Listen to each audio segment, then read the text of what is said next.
Kabayan, alam mo ba na maraming kagaya natin na OFW dito sa Saudi Arabia ang nagkakaproblema sa kanilang trabaho dahil hindi nila minomonitor ang kanilang Kiwa account.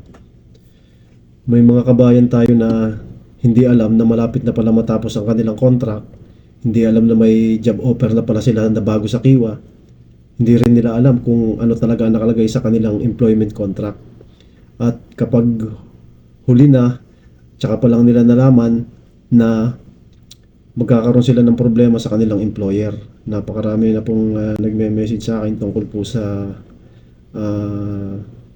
lalo na yung malapit na mag-end ang mga contract pero late na nila nakita na kailangan pala merong notice period. Kaya sa video na ito, pag-uusapan natin kung ano ang Kiwa at bakit napakahalaga nito para sa bawat OFW dito sa Saudi Arabia. So ano nga ba ang Kiwa? Ang Kiwa ay isang digital platform ng Saudi Ministry of Human Resources and Social Development. Dito, pinapamahalaan ng maraming labor services sa Saudi Arabia tulad ng employment contracts, job transfer, job offers, tsaka worker information at gayon din ang employer information. Sa madaling salita, dito naka-record ang official employment data mo sa Saudi Arabia. Kaya kung OFW ka sa Saudi, napakahalaga na may access ka sa Kiwa account mo. Anong mga makikita sa Kiwa account? Kapag may Kiwa account ka, makikita mo ang mga importanteng impormasyon tulad ng employment contract mo, contract start at end date, ang job title, ang salary details, employer information, job transfer requests, job offers. Ito ang dahilan kung bakit mahalagang regular mong i-check ang iyong account. So ganito ang mga real scenario, no? So gawin na lang nating halimbawa, ang contract ending problem. Yan po napakaraming problema na nakita ko sa comments tsaka na-receive ko na messages sa mga kabayan natin. Halimbawa, ikaw ay nagtatrabaho dito sa Saudi, ang contract mo ay 2 years. Hindi mo chine-check ang iyong Kiwa account. Pagdating ng last month ng contract, tsaka mo lang nalaman na kailangan pala is may notice period. Required pala ang notice period.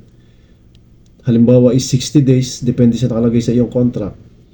So ngayon, kulang ka na ng notice period para i-terminate yon para maging legal. Hindi ka nakapagbigay ng notice period sa iyong employer. Ang resulta, magkakaroon ngayon ng conflict ng issue sa paglipat mo sa trabaho or sa iyong pag-exit. Kaya kung minomonitor mo lagi ang Kiwa accounts mo, a few months bago matapos ang contract, may iwasan sana ang problema. Ang isa pang senaryo na maaaring mangyari kapag hindi mo minomonitor ang iyong Kiwa account ay yung mamiss mo yung job opportunity. Halimbawa, gusto mong lumipat ng employer or meron ka nang nakitang employer before bago matapos ang kontrata mo, tapos nag-send ng job offer sa Kiwa account mo. Pero dahil hindi mo binubuksan or hindi mo chine-check ang iyong Kiwa account, hindi mo nakita ang offer. Pagkatapos ng ilang linggo is nag-i-expire dito. At dahil wala kang ginawa, hindi mo siya in-accept, ito ay magi-invalid. So kung nakita mo sana agad is sana nagkaroon ka ng better opportunity. Kaya po napaka-importante ng chine-check ang Kiwa account. At ang isa sa pinaka-importante is kapag tinanggap mo yung kontrata, pagkatapos meron kang kontratang hawak is yung tinatawag natin nasa papel, which karamihan sa atin yun ang dala-dala natin papunta rito sa Saudi Arabia. Pagkatapos, halimbawa ang nakalagay sa salary mo is halimbawa is 1,500 pero sa Kiwa mo is 1,200, hindi mo ito agad na check at na-upload at tinanggap mo na yung Kiwa, nagsimula yung account mo, in-accept mo na sa Kiwa at nagsimula ka na magtrabaho. Yun ang magiging official record ng Saudi labor system. Kaya napakahalaga po ng bago tayo pumirma, mag-accept, basahin po natin ng maraming beses kung tugma ba sa ipinangako sa atin or yung nasa papel natin ang contract, para pagdating sa Kiwa is wala tayong maging problema. So paano nga ba i-check ang Kiwa account? Kung gusto mong i-check yung Kiwa account, napakasimple lang naman.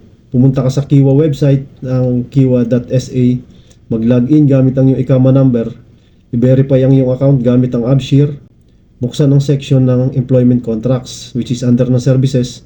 Dito mo makikita ang lahat ng details tungkol sa iyong trabaho. Ito ang pinaka-advice ko para sa mga kababayan natin dito sa Saudi Arabia. Ang Kiwa ay isang pinakamahalagang tools para sa mga kagaya nating workers dito sa Saudi Arabia. Ang simpleng pag-check ng account ay makakatulong para maiwasan ang labor problems, ma-monitor ang contract, makita ang job opportunities, at ma-verify ang employment details. Mas mabuti nang alam mo ang impormasyon kaysa magulat ka kapag may problema na. Kung gusto mong matutunan ang step-by-step guide kung paano gumawa ng Kiwa account, gumawa ako ng full guide, ilalagay ko na lang sa link sa may comment, or visit mo yung pinoytalks.com para mabilis mong maintindihan ang maraming bagay tungkol sa Kiwa. At kung gusto mo ng mga matuto tungkol sa Saudi labor law, OFW rights, job transfer, contract issues, visit mo lang pinoytalks.com. Disclaimer, this content is for general awareness only, hindi po ito legal advice. Lagi po tayong mag-check at mag-update sa official platform tulad ng Kiwa at MHRSD.